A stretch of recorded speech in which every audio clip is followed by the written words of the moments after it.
کلمہ پڑھتے ہی حضرت عمر نے فرمایا یا رسول اللہ جب آپ سچے، قرآن سچا، اسلام سچا، تو چھپ کے نماز پڑھنے کا کیا مطلب ہے؟ فرمایا ابھی تعداد ہی کوئی نہیں، 40 تو مسلمان ہیں۔ عرض کی حضور مہربانی کریں نا، آپ صرف اجازت دیں۔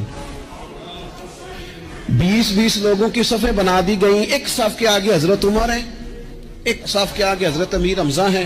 جناب عمر کہنے لگے چونکہ آپ اللہ کے رسول ہیں تو لہذا نماز بھی آج اللہ کے گھر میں پڑھی جائے گی۔ تو حضرت عمر بیت اللہ شریف کے بیچ کھڑے ہو کے نعرہ لگاتے ہیں، فرماتے ہیں میں عمر ہوں، تم مجھے بھی جانتے ہو، میرے باپ کو بھی جانتے ہو، تم میرا قبیلہ بھی جانتے ہو، میں نے پڑھ لیا ہے محبوب کا کلمہ۔ اب جس نے بچے یتیم کرانے ہو اور اپنی بیوی بیوہ کرانی ہو وہ آئے اور مجھے روکے۔ یہ محبوب اللہ کے ہیں اور گھر بھی اللہ کا ہے، تو نماز بھی آج اللہ کے گھر میں پڑھی جائے گی۔